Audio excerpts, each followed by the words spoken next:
English learners. Welcome back to English Pod. My name is Marco. And I'm Erica.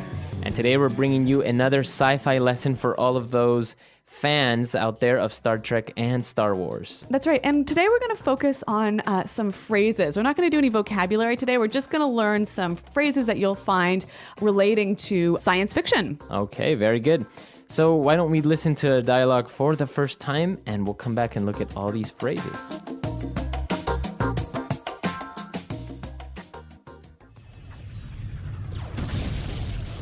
Captain, we are under attack by an unidentified ship. Damage report. We've sustained heavy damages to the engines. We've lost our warp drive. We'll have to attempt to make contact. This is Captain Jean-Luc Picard of the Starship Enterprise. We don't wish to engage. What is the nature of this attack? I am Captain Core of the ship Kotos. Your ship attacked our search party. No, you're not doing it right. Core doesn't sound like that. His voice is deeper.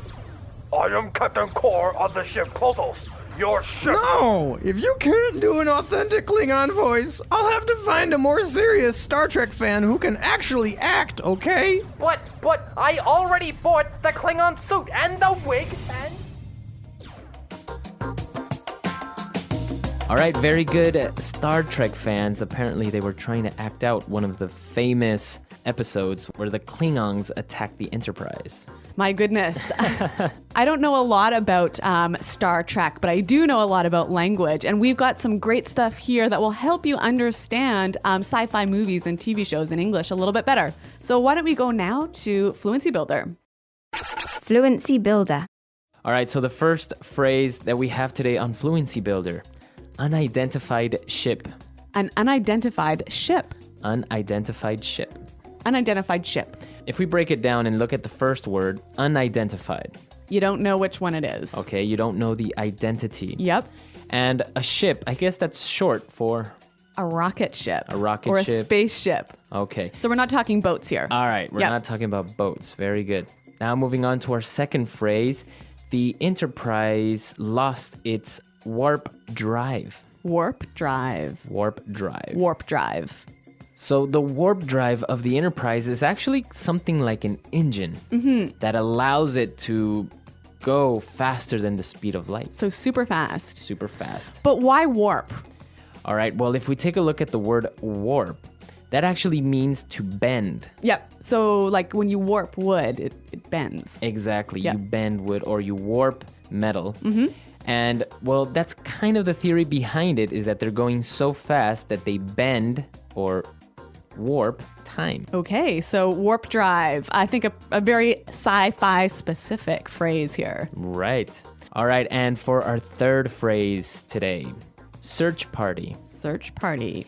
A search party. A search party. Okay, so what is this? Are we having a party? What's going on? Well, when somebody gets lost, maybe in the woods or something, you send out a search party to find them. So a party would be a group of people. Exactly. So that also happens in restaurants, I think, right? Right. Sometimes you might say, how many people in your party? In your party. Very good. So party, group of people. All right, so in the dialogue, we saw that actually these were not real Star Trek characters, but they were just acting. But it didn't sound quite right, right? Yeah, he said that his voice is deeper. So a deep voice. Deep voice. A deep voice. All right, we're going to hear an example of what a deep voice sounds like. The one constant through all the years, Ray, has been baseball. America has rolled by like an army of steamrollers. It's been erased like a blackboard, rebuilt and erased again. That is a deep voice. Now, because his voice wasn't deep enough, he didn't sound authentic. Authentic. Authentic. All right, so authentic, very easy word. Real. True to life. Real, true to life, right? Not fake. Exactly. So, Marco, is that an authentic Rolex? No, it's not. But thank you for noticing. All right, so authentic. And our last word for today. A wig. A wig. A wig. Wig. W-I-G. Wig. So a wig is pretend hair, right? Right. Fake hair. So the hair is not authentic. Very good. All right, so a wig. All right, we've got some great language here. And why don't we listen to it one more time, slow down a little bit in the dialogue.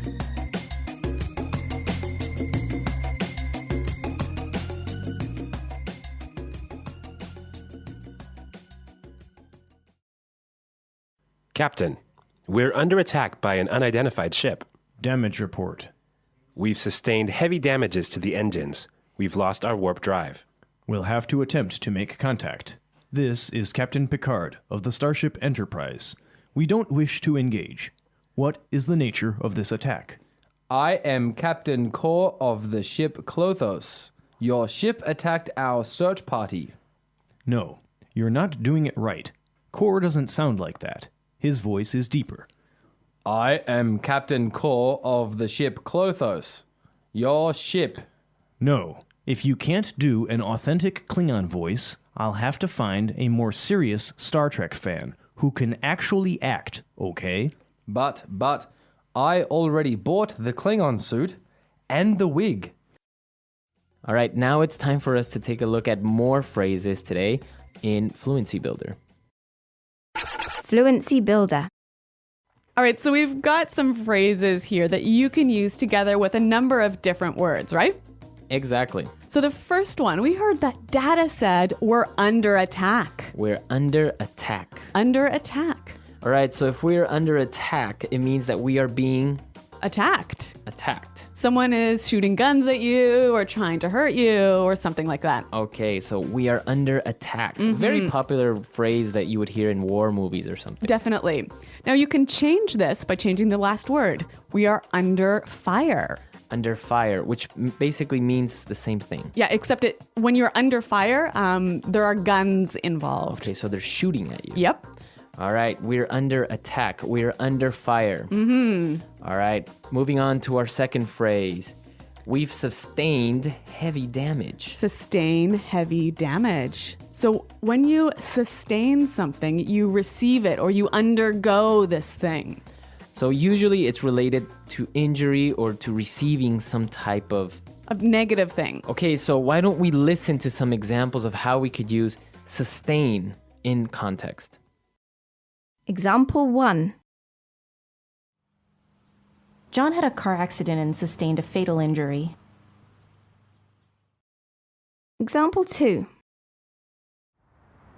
The boxer sustained a severe neck injury in the championship fight.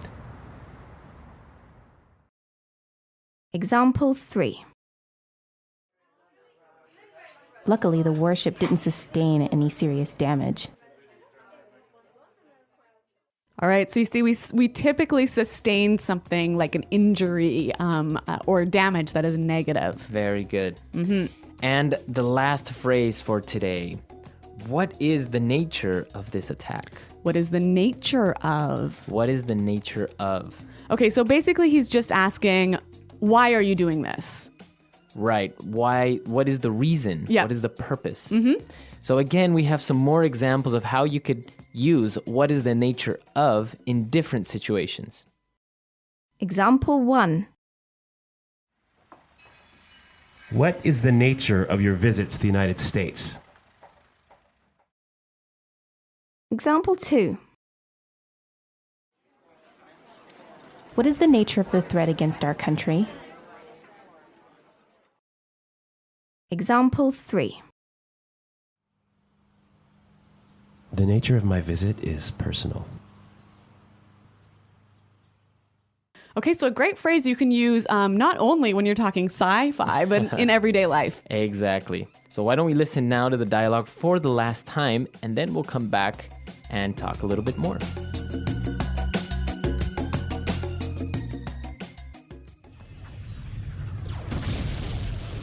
Captain, we're under attack by an unidentified ship. Damage report. We've sustained heavy damages to the engines. We've lost our warp drive. We'll have to attempt to make contact. This is Captain Jean-Luc Picard of the Starship Enterprise. We don't wish to engage. What is the nature of this attack? I am Captain Core of the ship Kotos, your ship attack down search party. No, you're not doing it right. Core doesn't sound like that. His voice is deeper. I am Captain Core of the ship Kotos, your ship... No! If you can't do an authentic Klingon voice, I'll have to find a more serious Star Trek fan who can actually act, okay? But I already bought the Klingon suit and the wig and... Well, Marco, I already admitted that I'm not much of a sci-fi fan, and I don't really know anything about Star Trek or Star Wars. Well, it is a very popular show. I think it started around the 60s or 70s. Yep. The first version of Star Trek. And, well, many people follow it now. They dress up. They know the secret language that is used on the show. They know the spaceships. It's a big culture.